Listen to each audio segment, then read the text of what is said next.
lawan LBP, titik. Yang munafik banyak.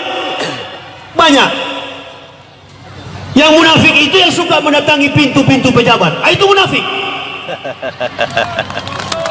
Mungkin menjadi pemimpin dunia ke depan. Dan memang sekarang ini terbukti Cina pun sedang dalam keadaan krisis, Pak. Jangan Bapak pikir Cina sangat kuat.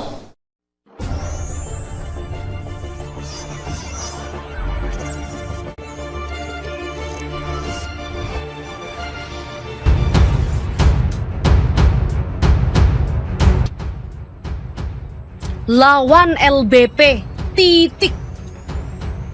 Dunia milik orang berani, akhirat milik orang bertakwa. Capailah dua-duanya. Hanya orang-orang dungu dan pengecut yang takut kepada LBP. Lawan LBP, titik. Dunia milik orang berani, akhirat milik orang bertakwa. Capailah dua-duanya. Hanya orang-orang dungu dan pengecut yang takut kepada LBP. Tidak perlu ada yang ditakuti menghadapi LBP. Sebagai pejabat negara, dia tak cukup memiliki nyali kebenaran. Kekuatan LBP hanya dihembuskan oleh orang-orang yang menggantungkan perutnya ke LBP. Saya bukan benci LBP, tapi saya nggak suka dengan cara-caranya memanfaatkan jabatannya, kekuasaannya yang sewenang-wenang dan membabi buta. Tegakkan kepalamu, busungkan dadamu, mantapkan niatmu. Kau akan melihat LBP tidak lebih dari seorang penguasa diktator dan arogan. Melalui kepanjangan tangannya, di sana-sini dia senantiasa mencoba dan berupaya memasukkan orang-orang pekerja Cina. Aku bicara atas kesimpulanku dari mencermati keluhan dan tanggapan pejabat resmi pemerintah di daerah Sulawesi Tenggara, di samping informasi dan bukti-bukti lain. Itu bukti pernyataan yang aktual dan faktual. Baik pernyataan Bupati Konawe maupun Gubernur Sultra Ali Mazi diperkuat mekanisme kerja para unsur Forum Koordinasi Pimpinan Daerah Tingkat 1 Provinsi Sultra maupun daerah tingkat 2 Kabupaten Konawe. Bayangkan, ini baru ketahuan pada satu tempat di Sultra. Pantas diacungi jempol, 10 jempol malah, atas kejujuran, keberanian dan tanggung jawab seorang Gubernur Sultra Ali Mazi dan seorang Bupati Konawe. Mereka adalah para pejabat negara di daerah yang benar-benar konsisten dan komitmen terhadap wilayah dan rakyatnya. Mereka adalah para pahlawan yang telah menyelamatkan wilayah dan rakyatnya dari penindasan dan penjajahan. Bayangkan, rencana dan cara-cara LBP merumahkan pekerja pribumi dengan alasan COVID-19, namun akan menyelingkuhkan ratusan pekerja TKA. Padahal orang-orang pribumi di tempat-tempat lain pada PHK akibat situasi buruk ini. Adanya rencana karena ada niat, adanya niat karena ada maksud dan tujuan. Maksud dan tujuan inilah yang tidak jelas apa yang tersurat dan tersirat dalam diri LBP. Saya menghimbau, hendaknya muncul kepala-kepala daerah lain seperti kepala daerah Sultra ini.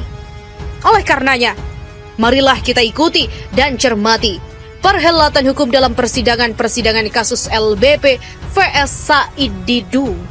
Tangkap dan gulung bagi mereka para penegak hukum yang main selingkuh, kong kali kong untuk pemenangan perkara. Pasti bisa. Tempatkan kebenaran ini secara berkeadilan dan beradab. Bandung, 2 April, Sugeng Waras Purnawirawan TNI AD, Ketua APIP Jabar. Hashtag Bismillah with Said Didu, hashtag Kami Bersama Said Didu, hashtag We All Stand with Said Didu. Jika kritik terancam, demokrasi akan tumbang. Portalislam.id. Di antara ciri negara demokrasi itu adanya kebebasan berpendapat. Tanpa kebebasan berpendapat, negara tak lagi layak disebut sebagai penganut demokrasi. Bukan kebebasan tanpa batas, ada undang-undang sebagai dasar aturan. Siapa yang buat undang-undang? Tentu anggota DPR.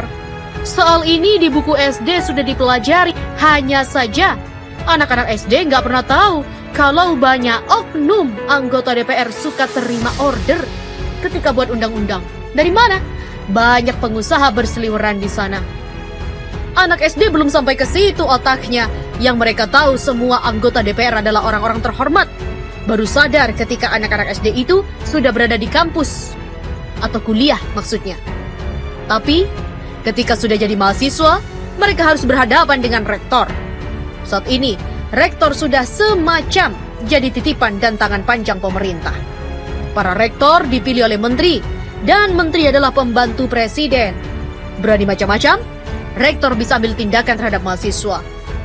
Demokrasi di kampus juga akhirnya terkubur.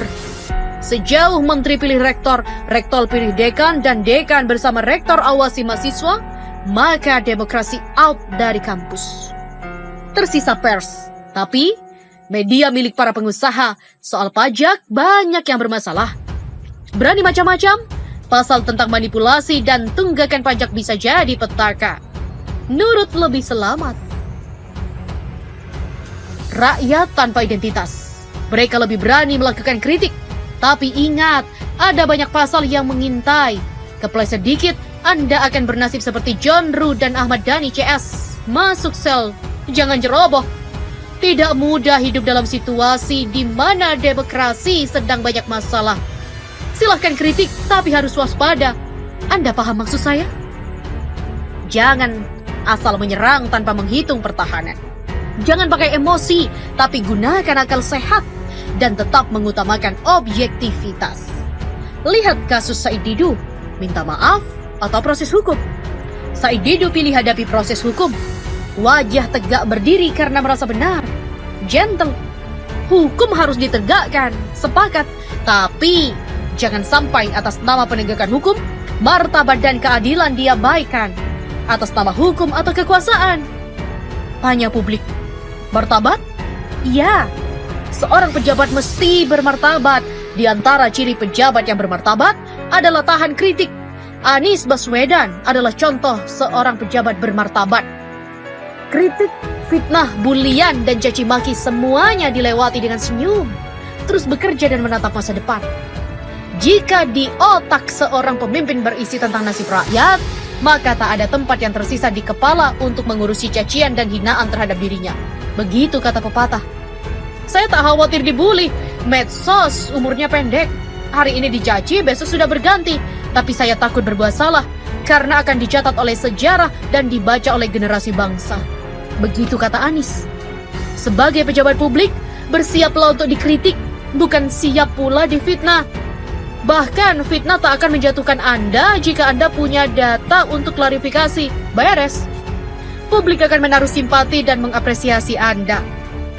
Reaksi berlebihan terhadap kritik hanya akan menghancurkan martabat seorang pejabat.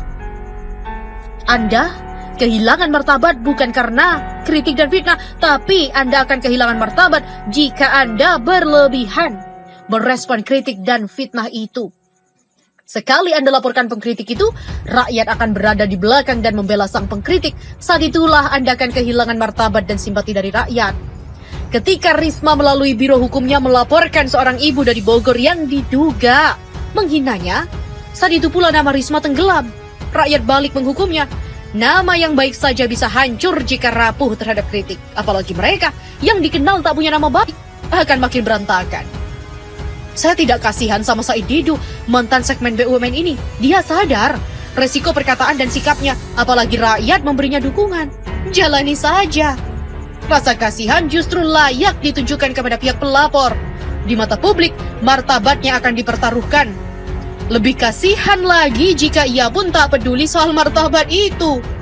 Ada cara yang lebih bijak dan bermartabat. Pertama, klarifikasi. Kalau Anda punya data, cukup klarifikasi, clear, masalah selesai. Dan Anda bisa tersenyum karena dapat simpati. Dan ini yang terus berulang dilakukan Anies Baswedan, banjir simpati.